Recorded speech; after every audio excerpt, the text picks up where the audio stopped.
Hello, everyone. It's lunchtime. Thank you all that came back to stop and cook with me for lunch. Welcome, everyone. As we all know, if you tuned into our breakfast stream today, we are making soup. We have cream of chicken, wild rice soup that we will be preparing today. And I hope you all can hear me. We need to hope you all can hear me. I hope everything is sounding good because I'm excited. Hope you guys are excited. I'm ready to get things done and I'm ready to get things going because it is soup time. I have a lot of things already prepared. So this is not going to be a long stream as well. As you already know, breakfast was like a good 40 minutes. This will probably be like a good 40 minutes as well. It's very cut and simple. And one thing I always tell people about when making soup is not as hard as it seems. Soup follows a basic method all the time, and that's mirepoix. That's mirepoix, and also stock, whatever stock you're using. Beef stock, chicken stock, vegetable stock. That's all the consistencies and bases of soups. Then when you get into different soups, of course, things are going to change, but that is the basis of what you need. You always need mirepoix and you always need stock when you're making soup. And that's how things go when you're cooking soup. So just like I said, hope we're all excited. If there are any questions, please let me know. I don't see y'all in the comments. I hope we are excited. I told you guys I like to interact with you all. So, come on in the comments. You guys are excited to make this soup with me today. If you see me looking down, I'm looking to see what you guys are saying. So if you guys are excited, you could put some type of emoji so we can get started. I want to see a little bit of hype in the chat before I go ahead and start preparing and start cooking. So let me see how you guys are feeling today. You guys ready? You guys excited to get cooking and get started with this soup? Just like I said, it's gonna be a simple, easy method, good soup, flavorful soup, and something that everyone will love. I cooked this at various parties, cooked this at various events, and everybody always said, "Oh my God, this soup is amazing." So just like I said, you guys are ready. We get started. We get this thing on a roll, and let's get cooking. As we already know, we are just cooking, right? Just cooking. So I'm seeing some people saying ready. I'm seeing some smiley faces. Yes, ready, chef. Soup is my fave, nice and hearty. Seeing some smiley faces. So let's get started. That's what I wanted to see. I want to see you guys hype and engage before I get started. Okay.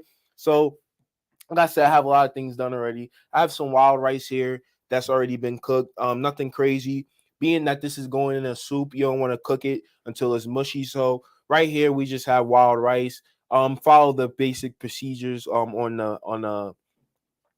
the box or whatever brand you get. Just have some wild rice, about 2 cups of wild rice here. I also have some chicken.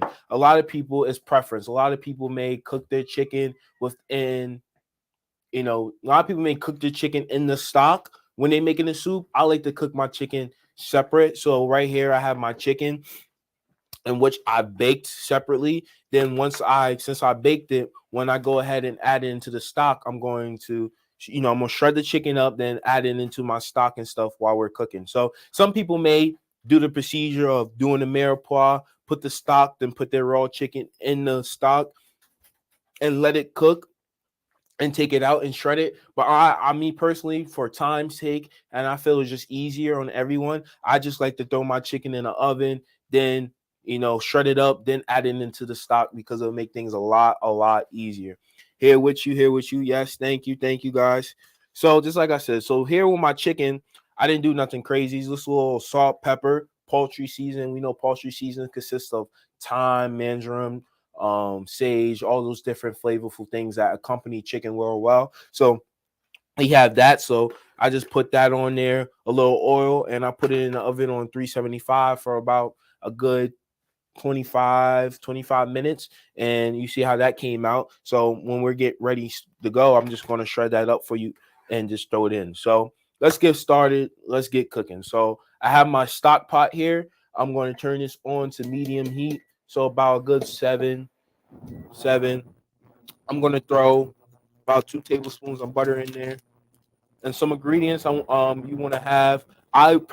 Personally like Kitchen Basic chicken stock. This is good chicken stock. I highly recommend this brand. Very flavorful. Everybody don't have the time to make their own chicken stock. Everybody don't have the time to take chicken, break it down, put it in the pot, put your celery, onions, and all that good stuff in the pot, and cook it for about 6 to 8 hours and drain it. Everybody don't have the time to do that. So if you're looking for still good chicken stock that you can use and that has that flavor of if you made it yourself, I will definitely go with Chicken Basics. I mean, I said Chicken Basics. You see, I got chicken on my mind. Kitchen Basics chicken stock. Also, I have about 12 tablespoons of butter. This is for our little bechamel sauce that we'll be making later, and that's like what we'll be using for the cream, make the creaminess in the soup.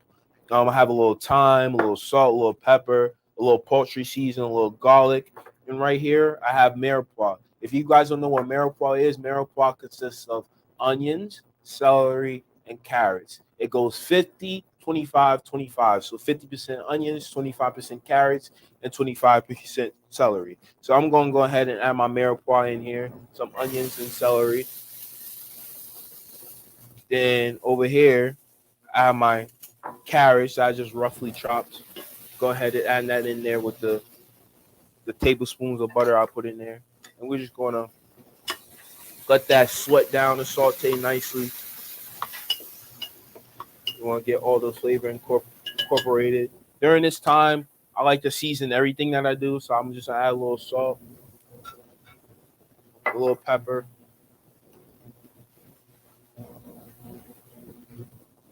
One thing about good chefs, is your soup good to freeze, chef? Yes, it is great to freeze.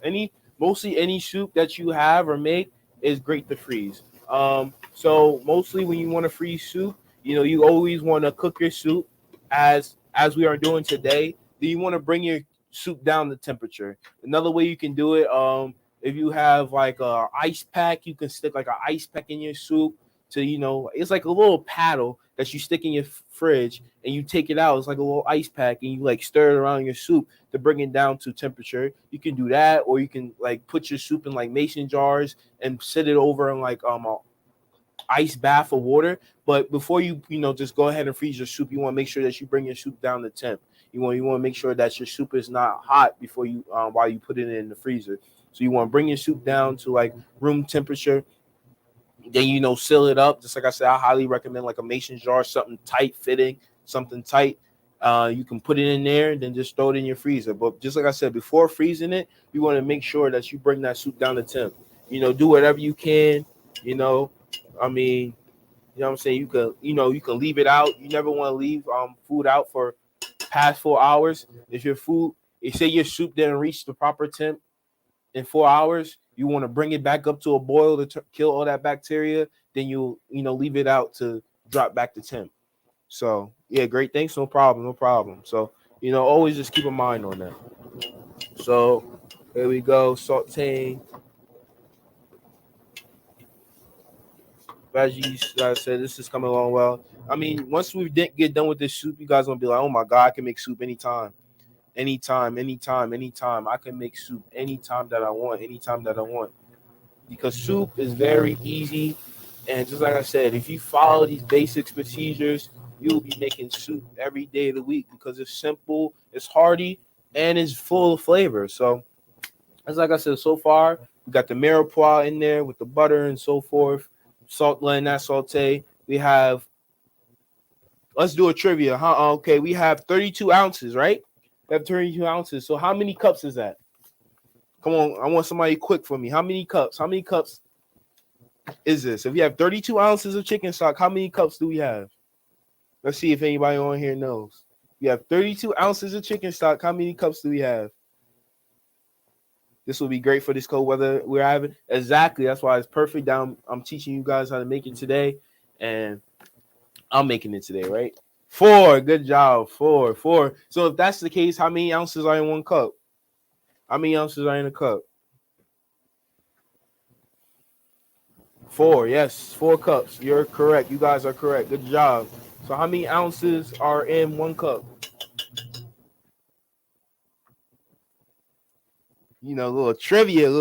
8 ounces. Good job, guys. Oh, let me throw in a little bonus. How many tablespoons are in a cup? Let me see y'all comments here.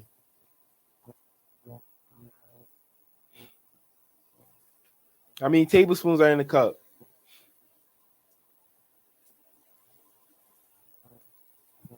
16. Okay. Y'all know something.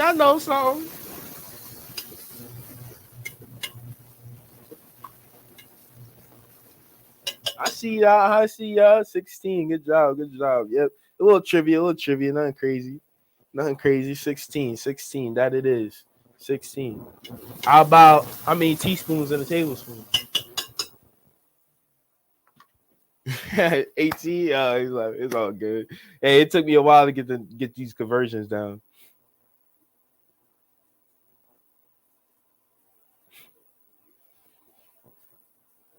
Oh, what happened? How many teaspoons in a tablespoon? Three teaspoons equal 1 tablespoon. 3 teaspoons equal 1 tablespoon.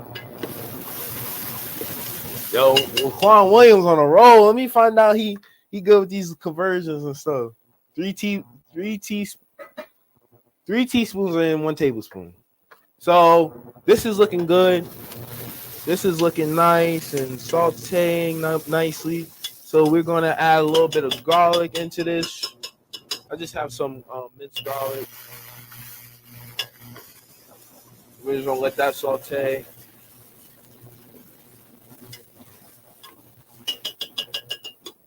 I'm gonna go ahead and open up my chicken stock.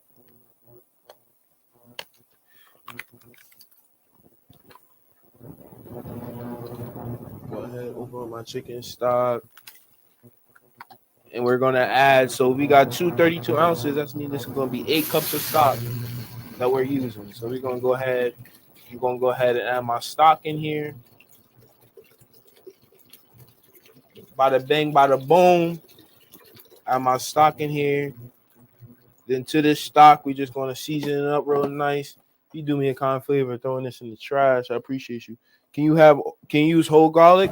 You can't use whole garlic cloves. Now, if you're gonna use whole garlic cloves, you will need to put it in here now while we put the stock in and let that steep in and let that flavor infuse out. Then when you're getting ready to serve that soup and when you're getting ready for our next step, you'll have to scoop that garlic clove out. I'm pretty sure nobody want to mistake and buy the whole clove of garlic. Now, if you use whole garlic cloves too, I mean, you can mince them up like we do now.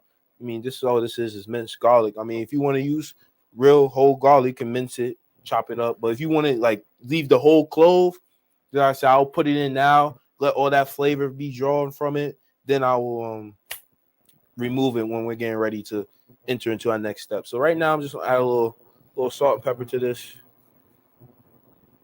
Want to make sure we are seasoning our stock, seasoning our broth, stock as we go. And another good thing about here in this chicken, there's a lot of goodness in this chicken. Basically, all this is stock. I mean, if you look at it, if you think about it, it's just the juices from the chicken, and that's all stock is mixed with water, juices from the chicken. No problem. So we're just gonna take this chicken, shred it up. See, this chicken is ready to be shredded. And as soon as I grabbed it, it was ready. I'm not sure if you can see it, but I'll put it on top of here. So we're gonna shred it up. I know it's smelling amazing. Yes, it is. You know, you gotta love the aroma of carrots and celery and so forth when you're making soup. You gotta love the aroma of it. So we're gonna go ahead, keep pulling this apart. Just shred this chicken up.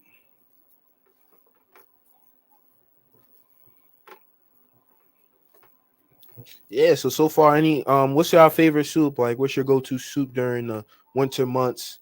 Are you using chicken breast or chicken or thighs? I'm using breast in this scenario. Breast. This will be breast.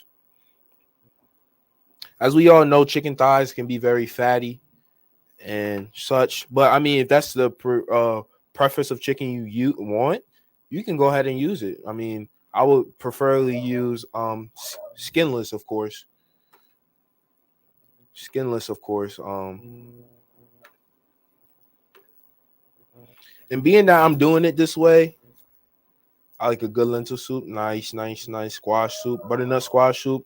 I'm not gonna brag on myself, but I make a good butternut squash soup with some chicken sausage on top, chicken sausage crumbles. This is one of my favorite soups. Lobster bisque is a good one. I'm a New England clam chowder fan. I mean, it has to be made right though. I haven't really had soup this too much this year, honestly. Good chicken noodle soup can be good too. Gotta try it. Yeah. Yeah, my squash soup was amazing. Thank you, thank you. Yeah, I don't brag a lot. I try to stay humble. But I gotta give it to myself. My butternut squash soup it's pretty spectacular. Your potato soup is great. Yes, I remember making that potato soup a while ago. Potato and chicken and gnocchi. That's a good soup. Oh, we can make some gnocchi on here one time. Gnocchi is really easy to make. Fresh gnocchi, really easy to make. Only thing I do is take baked potatoes, uh, or no boiled potatoes. Get the moisture out of it. Oh, chicken going on the loose. Get the moisture out of it. Put it through a ricer. Mix it with a little bit of flour, and just roll it up. Yeah, it's not easy. Broccoli and cheddar. I love broccoli. Broccoli and cheddar is a good soup too. I like broccoli and cheddar chicken noodle. I can tell y'all got some good you got some good palates on here. Yeah?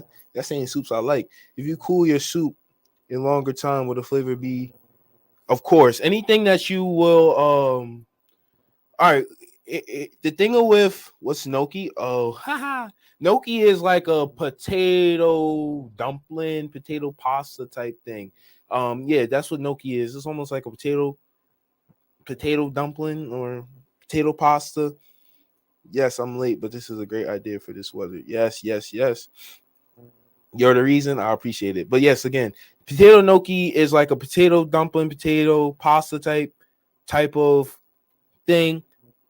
I would consider. Yeah, it's like so like I said, it's potatoes. Then it's almost like this big. So I'll consider like a potato dumpling. It's like a potato dumpling. Um, Top ramen chicken. Yo, ramen do be hitting though. I like cup of noodles though. I ain't gonna hold you. Less salty. And also back to Steve about if you cool your soup a longer time, will the flavor be more robust? Yeah, it will be. That's why a lot of people in restaurants and stuff, they will like make their soups a day ahead or so and let it sit. And when they go to serve it the day of, they will just warm it up and just add a little bit more fresh herbs and stuff to it just to brighten it up. But anything that you let sit, of course, is gonna, let the flavor sit in and going to give you a more robust flavor over time. Now the thing is, the longer if you let it sit for too long, I'm still talking to you guys. I'm gonna wash my hands. If you let it sit for too long, then it's gonna lose all that flavor. So it's all about knowing, your product and how long to let it sit and how long to, keep it for. Because just like I said, if you let it sit for too long, then things are gonna start to taste a little, a little funky and it'll lose a lot of those fresh flavors and stuff you put in there. So we're gonna go ahead and chase this stock. See how this coming along. Being that this chicken is already cooked, I don't have to add it in like right now. I wanted to make sure this flavor of the stock is good first. Let's see.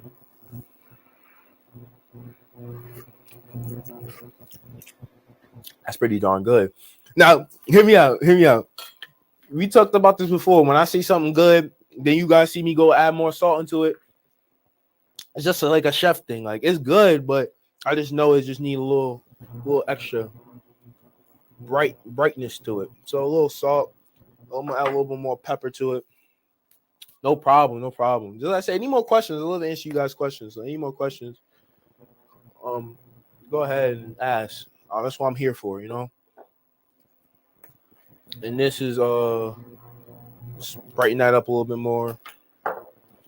All right, season that up. I feel that would be perfect. One thing about soup, you never want to oversalt your soup. You want to keep things nice and mellow. You don't want nothing too salty. You just want everything nice and mellow. One thing about soup, I'm gonna go ahead and taste my chicken too. Good. The spices, I taste the poultry season and everything, so that's good. So now let's get started with our bechamel. Let's get started with our bechamel. Bechamel. So, with a bechamel, is basically like What do you suggest to keep noodles from overcooking when making soup like chicken noodle or other? Okay, good question. Thinking about with noodles, you want to undercook them a little bit. You never supposed to really cook noodles all the way. That goes back to what we talked about in my stuffed shells class, and how about people when they do stuffed shells, they cook them way too done and they become mushy. When you're cooking those type of dishes, you're supposed to really cook them al dente, which means to the bite. You want to still have some bite to them. That way, when you go ahead and put them in the soup, it's not overcooked. And one thing about it too is that you don't add your noodles into the soup until you're ready to serve. You know what I'm saying? Just like here with the rice, we're going to make this chicken. We're going to do the best little bechamel type sauce. Then once that's all mixed together, then I'll add the rice because I know it'll be ready to serve. That's the same thing you want to do for the noodles. You don't want to add it while you're still, seasoning stuff and trying to, perfect the flavor, because only thing the noodles are going to do is continue to cook and cook and cook, and it's going to become mushy. So you want to keep your noodles most importantly to the bite, and you want to add it in closer to when your soup is finished, your flavor is good, your chicken is done, everything is good. Then you will go ahead and add your noodles. Then you will go ahead and serve it, and you will see how we go about that process with this today. So, and what's my favorite soup and favorite to cook? My favorite soup, I like New England clam chowder. I'm a big fan of it. I don't know if my favorite. Let me see. My favorite soup. I like minestrone. Minestrone soup. Minestrone. I love minestrone. Thanks, cause I had a mushy mess. Oh no. Yeah, you don't want to do that.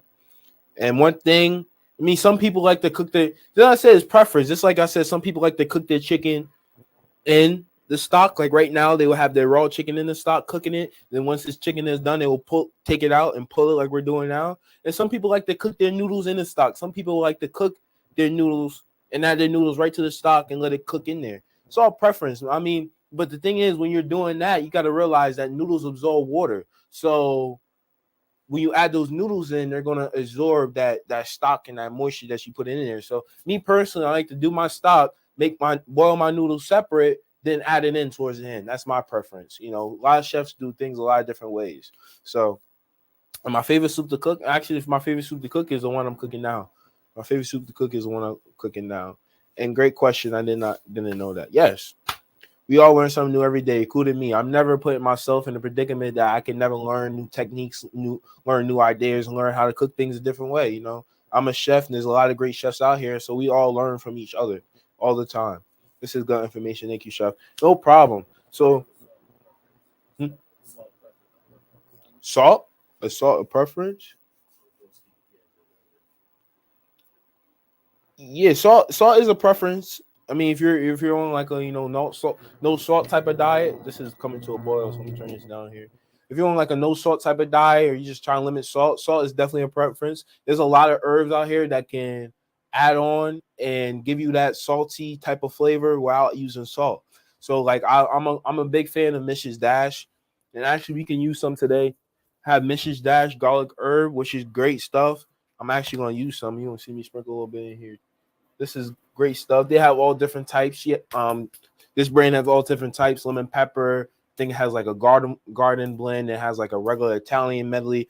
Mrs. Dash is great. And it's all about utilizing your herbs. You might have to use more herbs in your soup just to give you that flavor. So and a lot of more fresh herbs. So you would go to the store and buy a couple sprigs of thyme and some sage, and you would throw that in your stock just to pull on and giving you that flavor, being that you're limiting that salt. But also, we all know that salt is a preserving type of thing. Salt is in a lot of things because it preserves things. So that's why salt is so much big in a lot of things that we eat, because it preserves. So, but salt is a preference. If you're on like a no salt type of diet, you're trying to watch your sodium or any health thing, it's not needed. So yeah, let's get started with this. So we're gonna turn this on like medium.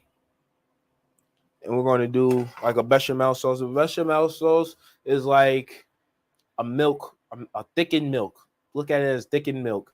Now, bechamel, you got to make like an onion PK, and when you you take a pan and you will char the onion, and you will put like a bay leaf and garlic, cloves in it. Then you will put that over into your bechamel sauce, and you let that steep.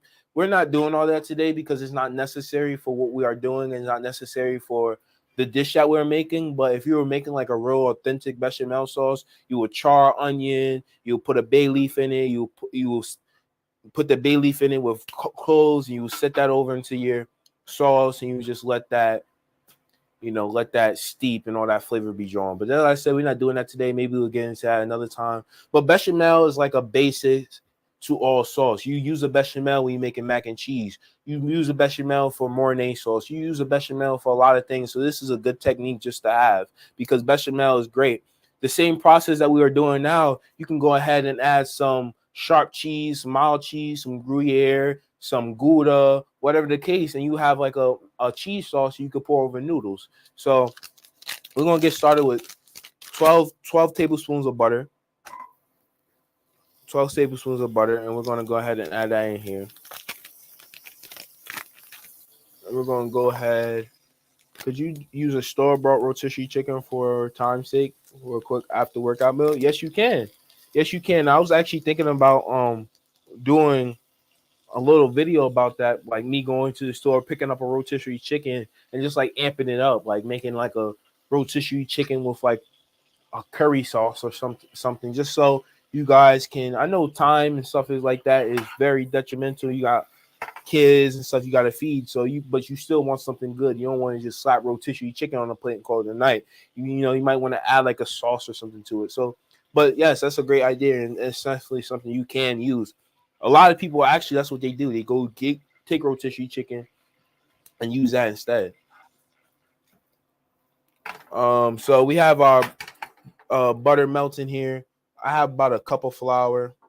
Good idea. Thank you. Yes, please do. That would be interesting to see. Yeah, of course. I'll definitely continue working on my ideas and getting some ideas about that in place.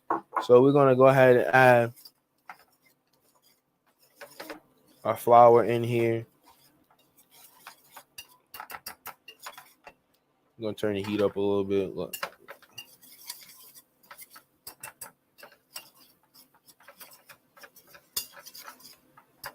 And this is just you. A lot of this is like if you're making like gumbo, etouffee, all that stuff, even down to smothered chicken and stuff like that. You would do this method. You have your oil and your flour, and you will cook it. Now for this method, we're not gonna cook it until it's like a brown roux. We're gonna make it like a blonde roux because we don't need that much color. But if you're making like an etouffee, a gumbo, they have that dark rich color. So you would go ahead and cook this flour in the oil or flour and butter for about like a good 18 minutes until it reached that dark brown color. But being that this is not needed or necessary for the dish we're making, we just need like a regular blonde. We just need a regular blonde type of roux. It's going to do that. So we're going to go ahead and add our milk into this. Ooh, we got a little spillage here.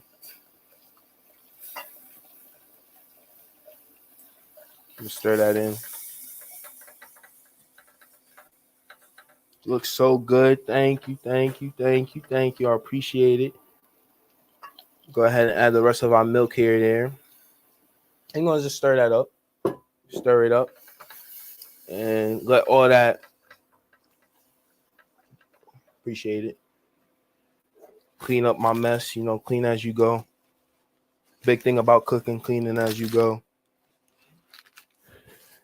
Clean up my mess. That's okay. Don't worry about that. I have an eye on it. One thing about kitchen, my eyes are over the place. So you just want to stir that in. And one thing, is there a replacement for regular milk? Yeah, of course. And I wouldn't recommend like oat milk or something, but you can use like skim milk if you want. Another big replacement that I use while I'm doing like healthy meal preps. For this case in there, you can use like skim milk or something like that. You can. Do you use butter or oil for the bechamel? Butter. I put butter in this. And just like I said, this is like the idea of a basic bechamel. I mean, if we were making a real bechamel, a lot of things will be different. Like the measurements and all that stuff will be different. But this is just like the basics of how you would do a bechamel. So I'm going to go ahead and add a little heavy cream into this. There's no heavy cream in bechamel, so you don't have to worry about that. But for what we're making today, it's heavy cream in this. So I add a little heavy cream.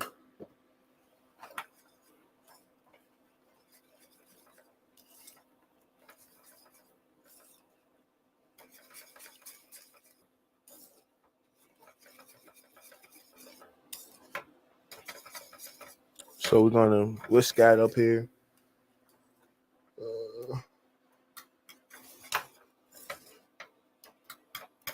So this is more thicker because it's like I said, because what we're making, a bechamel would not be that thick because you need time for you need time to add all your other ingredients such as cheese and stuff, which is a thickener. But just like I said, it's the same method. You would use butter, flour, and you would add in the milk and you let that cook down. Then you would add your, build your cheese sauce off of that. But just like I said, the measurements will be different, but the same method of how we did the roux and add the milk in is the same.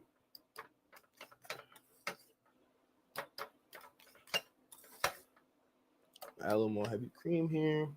And one thing I want to tell you guys about making gravy, a lot of people make gravy and feel like it's pasty. It feels like you can still taste the flour in your gravy.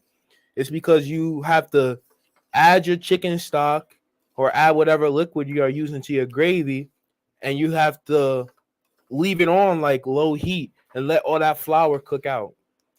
Like let that raw flour taste cook out of your dish. We want all that raw flour taste to really just cook out of your dish. So this is what our cream is for, which was going to make this cream of chicken creamy. This is what that is for. And we see how that's looking. So like I said, this chicken is already done. So I'm just, letting it do its thing, bring up the temp. And if you can rinse off my spoon for me, please, so I can taste this broth again. I'm going to add a little poultry seasoning into this. And you see, we're basically done here, guys. This is how easy this dish is. And parsley. Appreciate it. Yes, I had that problem with the flour. Thanks for the education. Yeah, no problem. I know it's a lot of issues that we don't know how to do. And that's why you want to, like I said, you want to add, do your roux and stuff. Then you add, like if we're making gravy, you add your chicken stock. Then you just, keep whisking it and stuff and like that. Then once it reaches your desired consistency, you want to let that gravy cook on like a good medium low heat, just so that raw flour taste can cook out of it. Excuse me. That's perfect. Not too salty. Good flavor.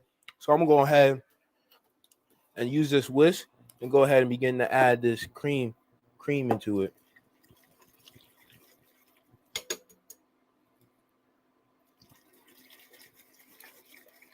And this is what makes it cream and chicken creamy right here. This mixture. So I'm gonna take this whisk and go ahead and begin adding this nice cream to it.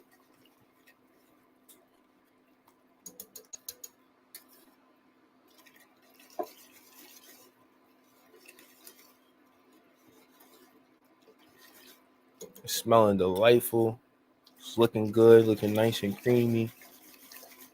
And being that we are adding this into it, we're gonna put this on like medium heat and just let it cook and let all that flour and stuff that we have in there just begin to cook out, so we won't have that raw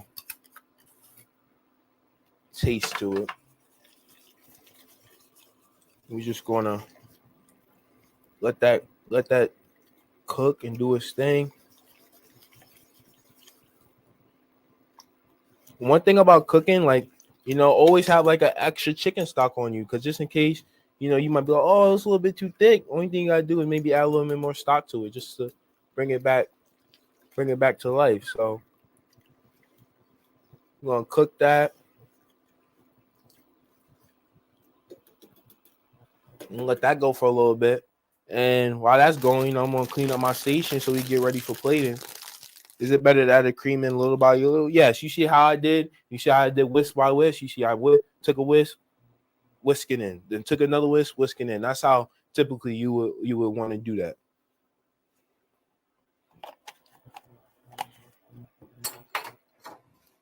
So if you can take some of this stuff from me, kind sir, I greatly appreciate it.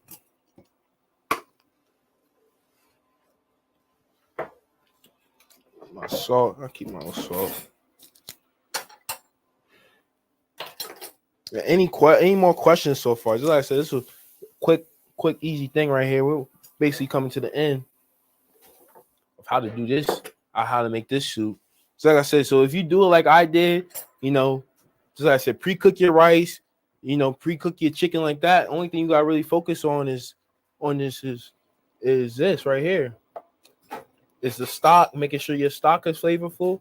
Then from the stock, only other thing you gotta focus on is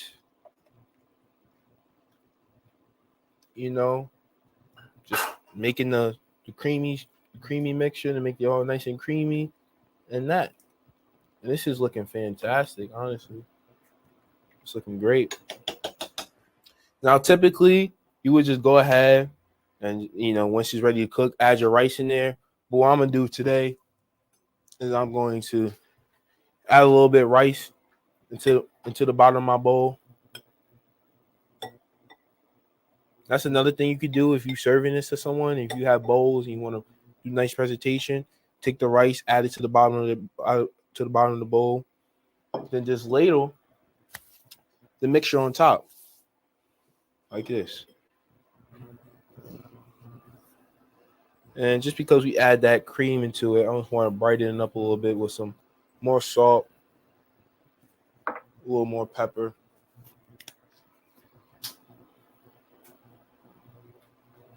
Some more of that thyme.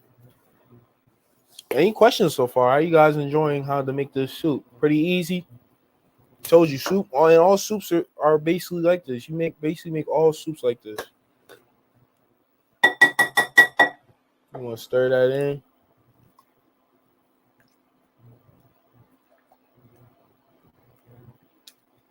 Like I said, all soups you want to have that mirepoix, your stock. That's looking good. So I'm gonna take this right here. I'm going to begin scooping this on top.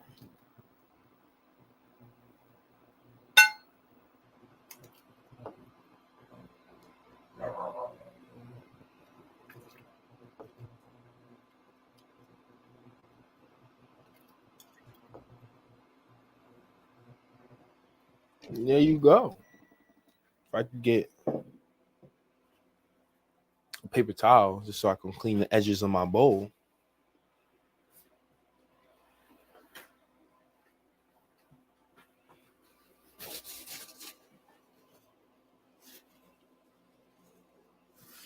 You can have another spoon, please. And that's your cream and chicken soup right there.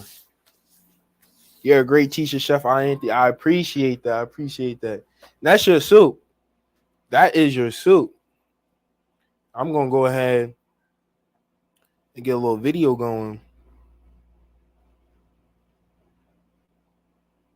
So you guys can see how that's looking.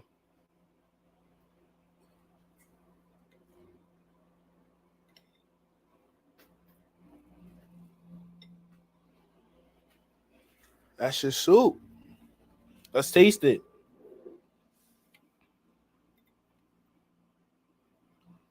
Got my nice pieces of chicken. I'm getting the carrots. I'm getting the rice.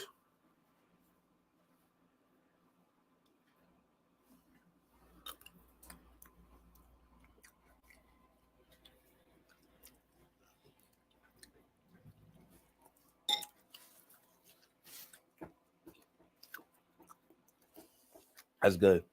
That's real good. Not salty, nice mellow flavors, flavorful. The texture from the celery, the onions, and the carrots, the chicken.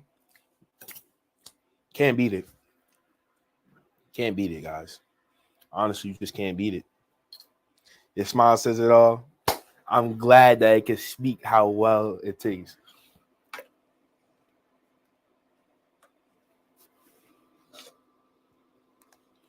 Yeah, but that's your soup, guys. That's cream and chicken and wild rice soup for you.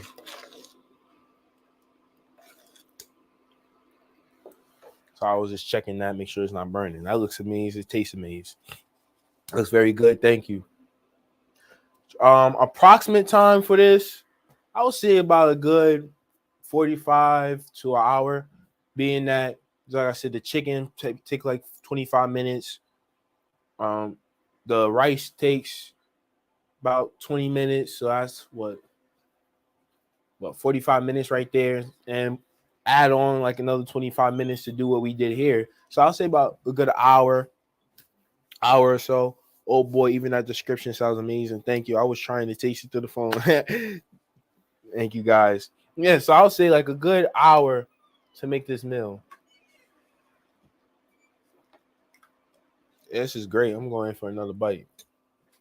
Excuse me.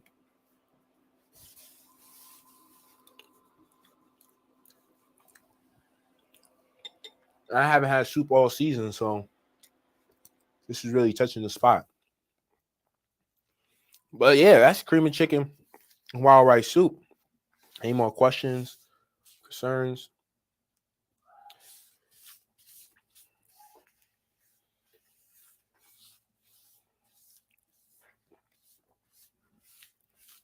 So I'm just cleaning up here, looking at what you guys are seeing in the comments. When does your cookbook come out? Hopefully soon, in Jesus' name. So, but that's definitely something I'm gonna continue to work on. When did you? Something I'm working on, trying to get all my good recipes together, perfect them, be to share with you all.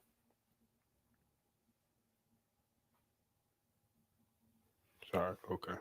This was amazing. Thank you. Appreciate it. Yeah. So this was our lunchtime. We'll again be live for dinner. It's 4 o'clock now. Dinner 6 o'clock. I gave myself 2 hours. So 6:30 for dinner. We'll be making hot honey shrimp. We'll be making hot honey shrimp, fried shrimp, tossed in a hot honey sauce. We'll be preparing that here on live. Did you learn any of your skills from anyone? I first started off watching my mom how to cook, and I just took her skills, applied it to research, and I'm doing what I'm doing today. I would say a lot of things is from her being on me about constantly researching, constantly how to make things better, how to be consistent, and just me just wanting to learn more, me wanting to experience and just expand my gift into ways that can't be described. So that's how I did it. So research things and such like that. And actually, was talking to an individual about research, and a lot of people just like when you talk to entrepreneurs and different things like that, they always telling you, oh, we did research, but it's a very true. And one thing about, if you're an entrepreneur, if you're trying to endeavor to do something in a small business, it's all about knowing how to search things on Google and knowing who to ask, how to ask it, because the information is out there. You just have to know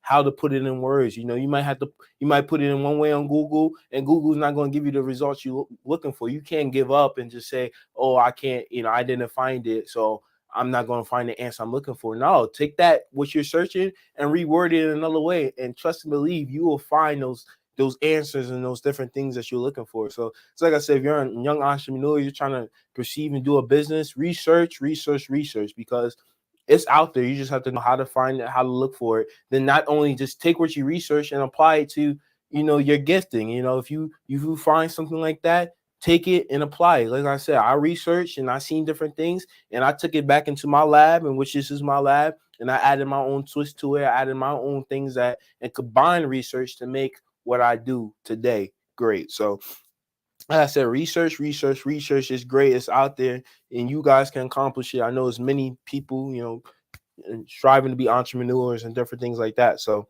keep your head up and keep going. It's out there. It's going to take some time. It's not going to come overnight. Something I struggle with and something I'm realizing day by day. It's not going to come overnight. So, keep striving, keep pushing, because the knowledge is out there. Take your knowledge that you receive and apply it to the knowledge that's on the inside of you to produce the gift that you're trying to produce. So that's great knowledge to share, Chef. Thank you. Ooh, I need to make it to the store for dinner. Yes. So like I said, I see a lot of people excited about the hot honey shrimp. So hot honey shrimp will be tonight for dinner. Hot honey shrimp. I'm gonna make yellow rice with that. Yellow rice, hot honey shrimp, yellow rice. I'm gonna do broccoli with that tonight. So that's that.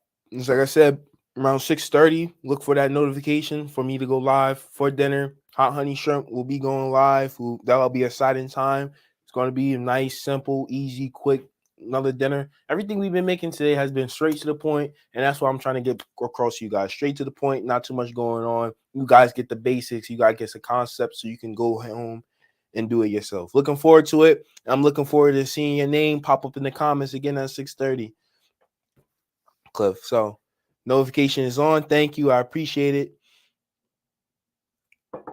And if there's no more questions, I'm going to go ahead and wrap up, clean up my kitchen, and start prepping things to teach you guys at 6:30. So again, thank you for joining the soup time lunchtime, right? Thank you, because we just did it. We just cooked it today. We just cooked the soup, and we're going to continue to just cook it later on when we make this hot honey shrimp. So thank you all for tuning in. See you all at 6:30. Make sure you like, share, comment, share with a friend, whoever it may be, so they can come back and learn how to make hot honey shrimp later, okay?